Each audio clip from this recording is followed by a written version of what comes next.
님들 지금 주유소 가서 기름 넣어본 적 있어?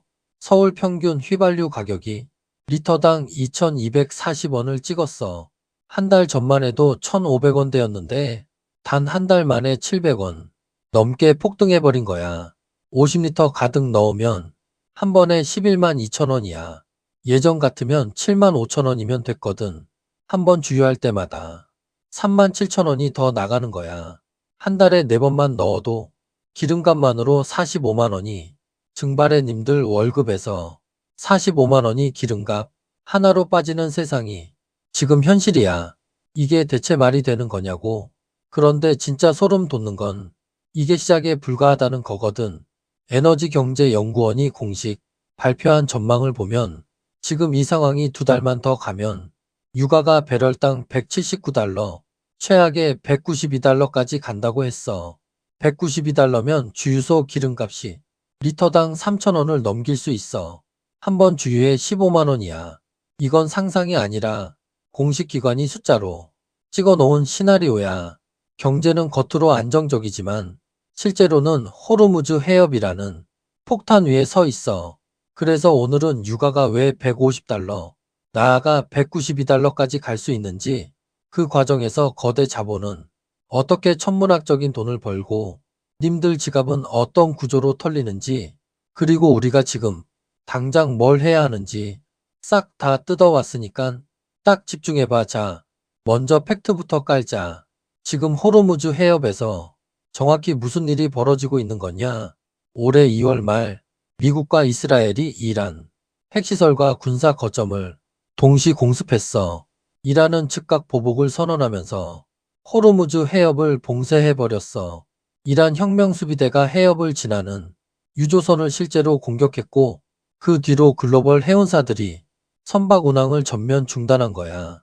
이게 왜 전 세계적으로 재앙이냐면 호르무즈 해협은 지구에서 가장 중요한 석유 통로거든. 폭이 가장 좁은 곳이 겨우 33km야. 이 좁디 좁은 병목을 하루에 약 2,100만 배럴의 원유가 통과해. 전 세계 해상 석유 물동량의 약 20%, 전체 석유 소비량의 약 21%가 이 해협 하나에 달려 있어. 그런데 IEA 사무총장이 오늘 직접 나서서 경고했어. 4월 석유 공급 차질은 3월의 2배, 하루 1,200만 배럴이 막힌다고. 1,200만 배럴이면 전 세계 하루 석유 소비량 약 1억 배럴의 12%야. 이만큼의 석유가 한 달 넘게 막혀 있는 거야. 역사상 이 정도 규모의 석유 공급 차질은 1973년 오일 쇼크 이후 처음이야. 잠깐, 님들 이거 알고 있었어? 사실 한국이 수입하는 원유의 70.7%가 중동에서 오고 그중 95% 이상이 바로 이 호르무즈 해협을 통과해. 해협 하나가 막혔다고 우리나라 원유 공급의 거의 전부가 흔들리는 거야. 일본은 중동 의존도가 94%라 더 심하고 중국도 44%를 중동에 의존하고 있어. 동북아시아 전체가 이 해협 하나에 목줄을 잡혀 있는 구조란 말이야. 당연히 유가가 미친 듯이 뛰었지. 3월 9일에 브렌트 유가 배럴당 110달러를 돌파했고 지금 100달러에서 103달러 사이를 오가고 있어. 오늘 종전 기대감에 4% 가까이 빠졌지만 아직도 배럴당 100달러 위야. 에너지경제연구원이 시나리오별 전망을 발표했는데 이게 진짜 무서워. 봉쇄가 4월 말에 끝나면 그달에 배럴당 160달러를 피크로 찍고 하반기에 80달러대로 내려와. 근데 6월까지 가면 179달러, 최악의 192달러까지 올라가면서 연간 평균이 107달러를 기록한다는 거야.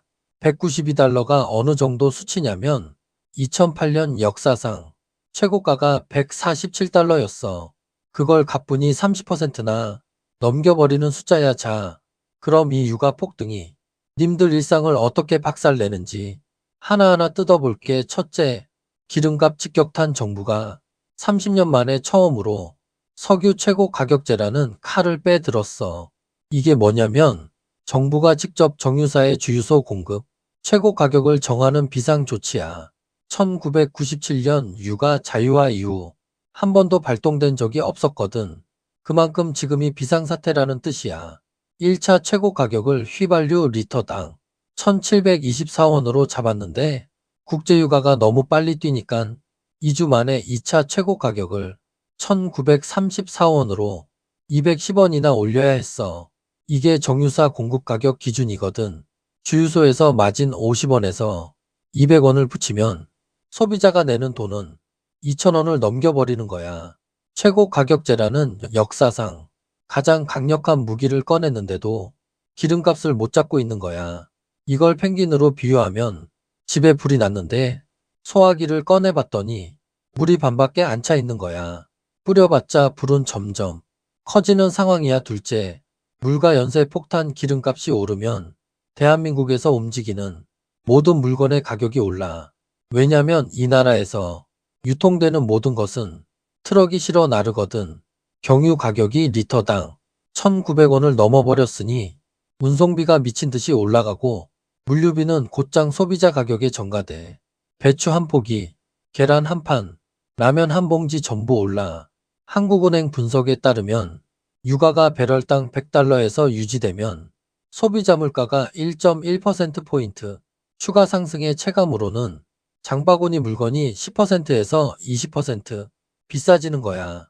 그래서 정부가 전쟁 추경 26.2조를 급하게 짠 거고 소득 하위 70%인 3,577만 명한테 1인당 10만 원에서 최대 60만 원까지 고유가 피해 지원금을 주겠다고 한 거야. 근데 이게 응급처치는 될 수 있어도 근본적인 해결은 안 돼.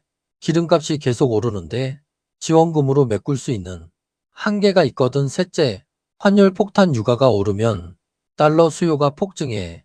석유는 전 세계적으로 달러로 거래되거든. 한국이 원유 수입에 쓰는 돈이 연간 약 1,000억 달러인데 유가가 2배 뛰면 2,000억 달러가 필요한 거야. 그만큼 달러를 더 사야 하니까 원달러 환율이 치솟고 원화 가치가 떨어져. 환율이 올라가면 수입 물가가 또 올라. 님들이 해외 직구로 사는 물건도 비싸지고 수입 식재료도 비싸지고 항공권도 비싸져.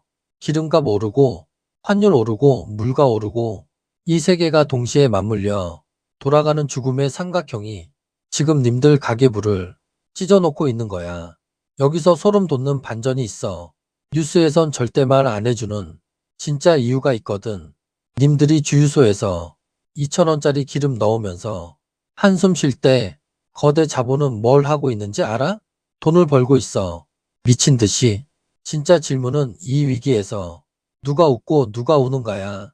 글로벌 에너지 메이저들부터 보자 엑슨모빌, 세브런, 쉘, BP 같은 석유 공룡들. 이 기업들은 유가가 오를수록 매출이 폭증하는 구조야. 2022년 러시아-우크라이나 전쟁 때 유가가 배럴당 120달러를 찍었을 때 뭔 일이 있었냐면 엑슨모빌 하나가 그해 순이익 560억 달러를 기록했어.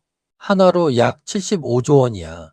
삼성전자가 2025년에 기록한 역대급 영업이익이 약 35조 원이었거든.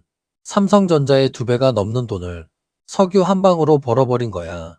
지금 유가가 또 100달러를 넘었으니까 이 기업들은 올해 또다시 역대급 실적을 찍을 준비를 하고 있어.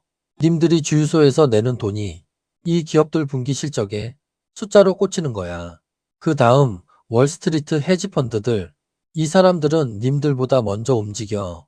호르무즈 봉쇄 직전에 원유 선물 시장에서 매수 포지션이 역대 최고치를 기록했거든. 전쟁이 터지기 전에 이미 유가가 오른다에 올인한 거야. 유가가 60달러대에서 100달러 넘게 뛰니깐 선물 가격 차익만으로 수십조 원을 쓸어 담은 거지. 이게 정보의 비대칭이야. 스마트머니는 전쟁 전에 이미 매수를 끝냈고 개미들은 기름값 오르고 물가 오르고 나서야 이거 큰일이네라고 깨닫는 거야. 거대 자본의 흐름을 읽는 자만이 살아남는 거야. 그 반대편에서 비용을 전부 떠안는 게 누구냐면 출퇴근하면서 기름값 내고 장 보면서 물가 올라간 거 체감하고 월급은 그대로인 님들이야. 40대, 50대, 60대 가장들의 지갑이 거대 자본의 수익 파이프라인 맨 끝에서 털리고 있는 거야. 자, 그럼 앞으로 어떻게 되느냐? 시나리오를 3개로 정확하게 나눠볼게. 만약 트럼프가 오늘 말한 대로 2주에서 3주 안에 이란에서 떠나겠다는 게 현실이 되면 이건 최선의 시나리오야. 호르무즈 해협이 열리고 유가는 빠르게 $80대로 내려와. 오늘 이미 종전 기대감 하나에 유가가 4% 가까이 빠졌고 코스피가 8.4% 폭등했거든. 이 시나리오면 기름값도 한 달 안에 1,500원대로 돌아올 수 있어. 만약 봉쇄가 4월 말까지 계속되면 중간 시나리오야. 유가가 $160를 피크로 찍어 기름값은 리터당 2,500원을 넘기게 되고 국내 석유 비축유가 본격적으로 소진되기 시작해. 정부가 208일치 비축유가 있다고 하지만 실제 하루 소비량 260만 배럴 기준으로 계산하면 68일치밖에 안 돼. 봉쇄 시작한 지 벌써 한 달이 넘었으니까 실질적으로 남은 건 더 줄어든 상태야. 만약 봉쇄가 6월까지 이어지면 최악의 시나리오야. 유가 $179에서 $192. 이건 1973년 오일 쇼크급 재앙이야. 한국 경제 성장률이 0.3%포인트 이상 깎이고 소비자 물가가 1.1%포인트 넘게 뛰어. 국민 체감으로는 모든 물건값이 두 자릿수 %로 올라가면서 생활이 무너져. 수출도 문제야. 3월에 수출이 $861억 달러로 역대 최대를 찍었지만 반도체 쏠림이 38%나 되고 에너지 석유화학 부문은 이미 타격을 받고 있어. 수출의 양극화가 심해지면서 경제 전체의 체력이 약해지는 거야. 자, 그럼 우리는 지금 당장 어떻게 해야 할까? 내 통장 지키는 가장 중요한 핵심 알려줄게. 정리할게. 첫째, 기름값 방어 전술 오피넷 앱 반드시 깔아. 내 주변 최저가 주유소를 실시간으로 확인할 수 있어. 같은 동네에서도 리터당 100원에서 200원 차이가 나거든. 50리터 기준으로 한 번에 10,000원 아끼는 거야. 한 달이면 4만 원이고 1년이면 거의 50만 원 가까이 절약돼. 그리고 셀프 주유소 이용하면 리터당 추가로 50원에서 80원 더 아낄 수 있어. 작은 차이가 쌓이면 엄청난 차이가 돼. 둘째, 유가 방향 매일 추적해야 해. 트럼프가 2주에서 3주 안에 이란에서 떠나겠다고 했고 이란 측도 종전 의지가 있다고 했어. 하지만 트럼프는 관세 정책에서 수십 번 말을 바꿨던 사람이야. 시장에서 TACO, 트럼프는 항상 꽁무니를 뺀다는 유행어가 괜히 생긴 게 아니거든. 종전 협상이 실제로 성사되는지 아니면 또 말만 바꾸는지를 매일 확인해야 해. 이게 님들 기름값에 직결되는 문제니깐. 셋째, 감정이 아니라 숫자를 봐야 해. 유가가 오른다고 겁먹고 주식을 패닉셀하면 그게 스마트머니한테 먹잇감을 던져주는 거야. 오늘 코스피가 8.4% 폭등한 이유가 뭐야? 종전 기대감 하나에 하루 만에 역대 2위 상승폭을 기록한 거야. 삼성전자가 13% 뛰었어. 공포에 팔았던 사람은 바닥에서 던진 거야. 세상에 100%는 없어. 시나리오별로 내 돈을 어디에 둘지 미리 정해놓는 게 진짜 살아남는 방법이야. 넷째, 정부 지원금 반드시 챙겨. 전쟁 추경에서 소득 하위 70%에 해당하는 3,577만 명한테 1인당 10만 원에서 최대 60만 원까지 고유가 피해 지원금이 나와. 지역화폐나 체크카드, 신용카드로 지급되니까 대상이 되는지 확인하고 신청 절대 놓치지 마. 작년 민생회복 소비 쿠폰 때 추경 통과 후 17일 만에 1차 지급이 시작됐거든. 이번에도 비슷한 속도로 나올 가능성이 높아. 님들 지금 이 순간에도 호르무즈 해협은 막혀있고 대체 항로로 돌아가는 유조선이 운임비는 님들 기름값에 실려오고 있어. 208일치 비축유가 있다고 하지만 실제 소비량으로는 68일치야. 종전이 2달 넘게 안 되면 비축유마저 바닥이 보이기 시작해. 거대 자본은 이 상황을 기회로 쓸어담고 있고 그 비용의 최종 부담자는 주유소에서 기름 넣는 님들이야. 결국 이 전쟁의 진짜 패자는 전장에 있는 군인이 아니라 기름값과 물가와 환율에 삼중으로 짓눌리는 서민의 가계부야. 그걸 잊으면 안 돼. 오늘 이야기 진짜 도움됐다 싶으면 좋아요 한 번씩 시원하게 꼭 눌러주고 궁금한 종목이나 궁금한 경제 뉴스 있으면 댓글로 알려줘. 내가 또 밤새서 이런 도움되는 리포트 뒤지고 팩트 체크해서 다음 영상으로 가져올게. 이렇게 위대한 K경제학 구독자들에게 도움되는 진짜 정보 하나도 빠짐없이 매일 전부 다 알려줄 거니까 위대한 K경제학 구독과 알림 설정 꼭 해두고 우리 진짜 다 같이 살아남자.